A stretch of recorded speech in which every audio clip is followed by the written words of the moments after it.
நல்ல தலை தலைன்னு ஒரு களியும் அதுக்கு சிறுகீரை குழம்பு ஊற்றி சாப்பிட்டா செம சூப்பராக இருக்குங்க. அதை தான் நான் செஞ்சுருக்கேன். எனக்கு இந்த களியும் சிறுகீரை குழம்பு ரொம்ப பிடிக்கும். இந்த வெயிலுக்கு நீங்கள் கூழ் காய்ச்சி குடிக்க முடியலனாலும் களி செஞ்சு சாப்பிடுங்க, ரொம்ப நல்லது உடம்புக்கு. இப்போ அதை எப்படி பண்ணலாம் அப்படின்னு சொல்லிட்டு அப்படியே பார்க்கலாங்க. வாங்க வீடியோக்குள்ளே போகலாம். Hello friends, welcome to Subhashree Jamuna channel.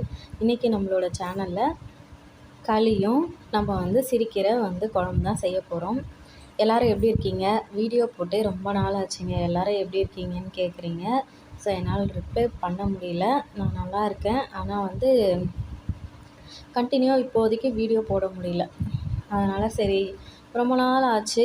Video நம்ம போடாமல் விட்டுட்டோம்னா நம்மளை தூக்கி எங்கேயாவது நம்ம ஆளே இல்லைன்னு சொல்லி எங்கேயாவது தூக்கி போட்டுருவாங்களா, அந்த மாதிரி போடுவாங்க போல இருக்குது. சரி, அதனால் ஒரு வீடியோ போடலாம் அப்படின்னு சொல்லிட்டு வந்திருக்கேன்.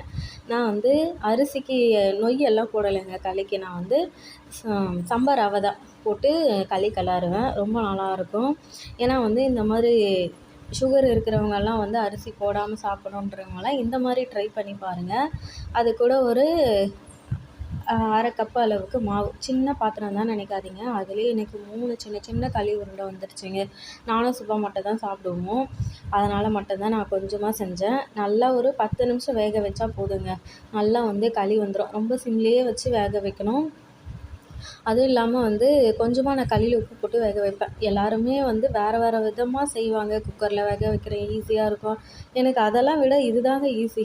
நான் சின்ன வயசுலேருந்து இந்த மாதிரி கலரை பார்த்துருக்கேன்.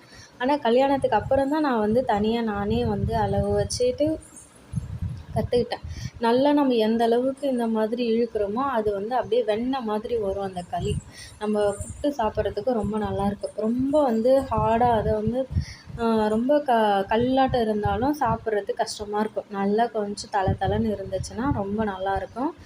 1, 2 அந்த கட்டியாக இருக்கிறதெல்லாம் நம்ம எந்த அளவுக்கு இழுத்து இழுத்து கிளறோமோ அது சூப்பராக வந்துடும்.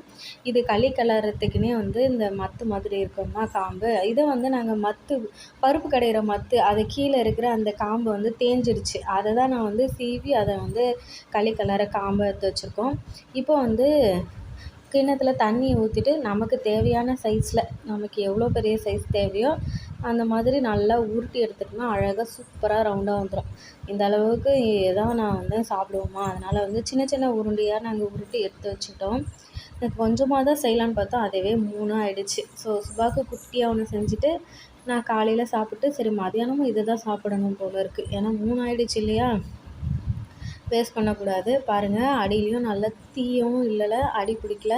ஃபுல்லாக அதில் இருக்கிற களி உருண்டை எல்லாமே நம்ம எடுத்தாச்சு. அவ்வளோதான், சூப்பராக நம்ம களி கிளறிட்டோம். இதுக்கு காரக்குழம்பு, தக்காளி தொக்கு அந்த மாதிரி நல்லா சூப்பராக இருக்கும். ஆனால் கீரை குழம்பும் செம்ம டேஸ்ட்டாக இருக்குங்க. சிறுகீரை எனக்கு ரொம்ப பிடிக்கும். குட்டியாக ஒரு களி, அதுவுமே நல்லா சூப்பராக கிளறி எடுத்துட்டேன். நம்ம ஹாட் பாக்ஸில் கூட போட்டு வச்சுக்கோங்க. ஆனால் இந்த வெயிலுக்கு இதில் போட்டு வச்சாலே மதியானம் வரைக்காலுமே சூடாகவே இருக்குது. இப்போ சிறுகீரை எல்லாமே நான் அப்படியே குக்கர்லேயே போட்டு நான் வேக வச்சுருந்தேன். ரேஷன் பருப்பு தான் போட்டிருந்தேன். ஸோ எல்லாமே நல்லா வெந்துருச்சு. சிறுகீரையோட கொஞ்சமாக நம்ம புளி சேர்த்து நல்லா கடையும் போது நல்லாயிருக்குங்க. கொஞ்சம் புளிப்பாக நல்லாயிருக்கும் சாப்பிட்றதுக்கு. அதில் கல்லுப்பு போட்டு நல்லா மசிய நம்ம கடைஞ்சிட்டு இதுக்கு வடகம் போட்டு தாளிச்சா தான் கீரைக்கு அதில் ஒரு வாசனை செமையாக இருக்கும் சாப்பிட்றதுக்கு. அந்த தாளிக்கும் போதே நமக்கு நல்லாயிருக்கும். இதில் நம்ம வேக வைக்கும் போது பச்சை மிளகா கூட நீங்கள் சேர்த்துக்கலாம். இந்த வெயிலுக்கு வேண்டாம் அப்படின்னு சொல்லிட்டு நான் வெறும் காஞ்ச மிளகாய் மட்டும் சேர்த்துருக்கேன். ஆனால் வெயில் டைமில் ரொம்ப அதிகமாக இருக்கா, நம்ம வயிறு வலி அந்த மாதிரி பிரச்சனைலாம் வரும். இது எல்லாமே ஓகே, உங்களுக்கு பச்சை மிளகா பிடிக்கும்னா நீங்கள் சேர்த்துக்கோங்க. ஆனால் அந்த மாதிரி பச்சை மிளகா போட்டு செய்யும்போது டேஸ்ட்டு சூப்பராக இருக்கும். நல்லா கடைஞ்சிட்டேன். இப்போ அதே குக்கரில் எண்ணெய் சேர்த்துட்டு வடகம், கறிவேப்பிலை போட்டு நல்லா தாளித்து கொட்டிட்டு மறுபடியும் நம்ம கடையணும். ஏன்னா அதில் இருக்கிற வெங்காயம், பூண்டு அது எல்லாமே நல்லா மசிய விட்டுட்டு, இப்போ வேக வச்சுருந்தேன்ல கீரை, அதனோட தண்ணி தான் எடுத்து நான் மிக்ஸ் பண்ணிவிட்டேன். எக்ஸ்ட்ரா நான் தண்ணி சேர்க்கல. அப்படி உங்களுக்கு தண்ணி கம்மியாக இருந்தால் பிரச்சனையே இல்லைங்க. தண்ணி கொஞ்சம் லைட்டாக சூடு பண்ணி ஊற்றிட்டு நம்ம இதில் ஊற்றிக்கணும். எப்பவுமே கீரை வடகத்தோடு நம்ம தாளித்தாலும் அதை கொதிக்க வைக்கக்கூடாது. கீரை எப்பயுமே கொதிக்க வைக்காமல் அப்படியே தாளிச்சிட்டு சாப்பிட வேண்டியதான். அது சூடாக கீரை குழம்போடு சாப்பிட்றதுக்கு அவ்வளோ சூப்பராக இருக்கும். யாருக்கெல்லாம் கீரை களி சாப்பிட ரொம்ப பிடிக்கும்னு சொல்லுங்கள். எனக்கு ரொம்ப பிடிச்சது. வீடியோ பிடிச்சிருந்தா நம்ம சுபஸ்ரீ ஜமுனா சேனலை லைக் பண்ணி சப்ஸ்கிரைப் பண்ணி சப்போர்ட் பண்ணுங்கள் ஃப்ரெண்ட்ஸ். பாய்.